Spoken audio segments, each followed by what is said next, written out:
Welcome back to கலி cricketer. England versus India first test match லாஸ்ட்டில் நடக்க போகுதுங்க. நம்ம நேற்று இங்கிலாண்டோட ஸ்குவாடை படித்தோம், அதை பற்றி பிளேயிங் லெவன் என்னவா இருக்குன்னு விவரித்தோம். இந்த வீடியோவில் இந்தியாவோட பிளேயிங் லெவனை பார்க்க போகிறோங்க. ஃபஸ்ட்டு இந்தியா ஸ்குவாடில் வந்து பார்த்தீங்கன்னா ஜெய்ஸ்வால், KL ராகுல், சாய் சுதர்சன் அண்டு கில், சுமன் கில், கருண் நாயர், ரிஷர் பண்ட், ஜடேஜா, குல்தீப் யாதவ், பிரதீப் கிருஷ்ணா, ஜஸ்பீத் பும்ரா, முகமது சிராஜ், அப்புறம் பார்த்தீங்கன்னா ஹர்ஷித் ராணா, குல்தீப் யாதவ், அப்புறம் ஹர்தீப் சிங்னு இருக்காங்க. என்னோட பிளேயிங் லெவன் நான் சொல்லிடுறேன். பிளேயிங் லெவனை பார்த்தீங்கன்னா ஸ்டார்டிங் வந்து KL ராகுலும் ஜெய்ஸ்வாலும் அனுப்பாங்க. நம்பர் 3 சாய் சுதர்சன் வருவார்.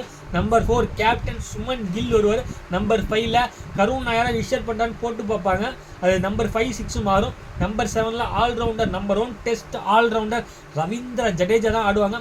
நம்பர் 8 தாக்கூர் ஆடுவாங்களா அல்லது பிரதீப் கிருஷ்ணா ஆடுவாங்களான்னு ஒரு டவுட்டில் இருக்கும். நம்பர் 8 மட்டும் ஆல்ரவுண்டர்ஸ் தேவைன்னா அவங்க பிரதீப் கிருஷ்ணாட்ட வந்து தாக்கூருக்கு போவாங்க. இல்லை எனக்கு பியூர் பவுலர் லென்த்தில் அடிக்கிற பவுலர் வேணுன்னா பிரதீப் கிருஷ்ணாட்ட போவாங்க. நம்பர் 9 ஜஸ்பீத் பும்ரா, பும்ரா விட முடியாது.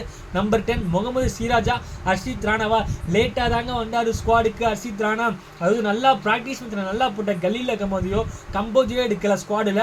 பட் நம்ம ஹர்ஷித் ராணாவை எடுத்துக்கோங்க. கௌதம் கம்பீர் எறால இந்த மாதிரி பாலிடிக்ஸாக நடக்குதா, இது பாலிடிக்ஸாக தானா என்னன்னு தெரியல, பொறுத்து பார்ப்போம். எனக்கு தெரிஞ்சு முகமது சிராஜ் தான் ஆடுவார். நம்பர் 11 ஹர்ஷ்தீப் சிங் ஆடலாம். என்னை பொறுத்தவரைக்கும் பொறுத்து பார்ப்போம். என்னோட பிளேயிங் லெவன் இந்த மாதிரி தான் அமையும். நீங்கள் உங்கள் பிளேயிங் லெவனை கமெண்டில் விடுங்க. ஸ்குவாடை பற்றி பிளேயிங் லெவனை பற்றி அனலைஸ் பண்ணும்போது நமக்கு பவுலிங்கில் பிரச்சனை இல்லைங்க.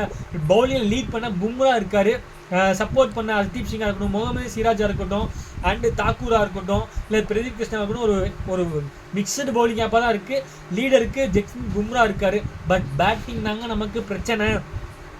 பேட்டிங்கில் KL ராகுலை தவிர்த்து இங்கிலாண்டில் வந்து டெஸ்ட்டில் 100 அடிச்சவங்க யாரும் இல்லைன்னு நினைக்கிறேன். நீங்கள் தெரிஞ்சால் கமெண்ட் பண்ணுங்கள். ஜெய்ஸ்வாலாக இருக்கட்டும், சாய் சுதர்சன் டெபியூட் ஆக போகிறாரு. டெபியூட் ஆகிற நம்புகிறோம். கில்லு சொல்லிக்கிற மாதிரி இங்கிலாண்டில் கிடையாது. கில்லோட ஆவரேஜ் 13 என்னமோ தான் சொன்னாங்க, 13 17 தான் சொன்னாங்க கில்லோட ஆவரேஜ் இங்கிலாந்து டெஸ்ட் மேட்ச்சில். நம்பர் 5 ரிஷர் பண்ட் அடிச்சிருக்காருன்னு நினைக்கிறேன், சாரி. அப்புறம் கருண் நாயர், அதாவது cricket please give me one more சான்ஸ்னு சொல்லிட்டு 2018 போட்ட ட்வீட். இப்போ அவருக்கு அந்த கிரிக்கெட் மேலே அந்த பேஷன், அந்த ஒரு என்ன சொல்கிறது இன்ட்ரெஸ்ட்டு, அந்த கிரேஸு, அதனால அடித்து கதவெல்லாம் உடச்சி இந்த டீமில் வந்திருக்காரு. கண்டிப்பாக அவர் பிளேயிங் லெவலில் ஆடுவார். அப்புறம் ஜடேஜா டெஸ்ட் ரேங்கிங்கில் இந்த முடி நம்பர் 1 இருக்கார், ஜடேஜா இருக்கார். இந்த மாதிரி எக்ஸ்பீரியன்ஸ் பிளான்ஸ் இருந்தாலும் KL ராகுல், ரிஷர் பண்ட், ஜடேஜா இந்த ஒரு 7 பேர்த்து இந்த 3 பேர் தான் இப்போ எக்ஸ்பீரியன்ஸாக இருக்காங்க. இங்கிலாண்டை பொறுத்தவரை பவுலிங் வீக்காக இருக்குது. இந்தியாவை பொறுத்தவரை பேட்டிங் இன்எக்ஸ்பீரியன்ஸ்னு சொல்லுவேன். பொறுத்து பார்ப்போம். நாளைக்கு நம்ம ரெண்டு டீமோட ரிவ்யூ பார்ப்போம், யார் ஜெயிப்பாங்கன்னு சொல்லி பர்சன்டேஜ் படி பார்ப்போம். இந்த வீடியோ பிடிச்சா லைக் பண்ணுங்கள். கிரிக்கெட் பார்க்க ஃபேஸ் பண்ணுங்கள், மறக்காம சப்ஸ்கிரைப் பண்ணுங்கள். Thank you guys.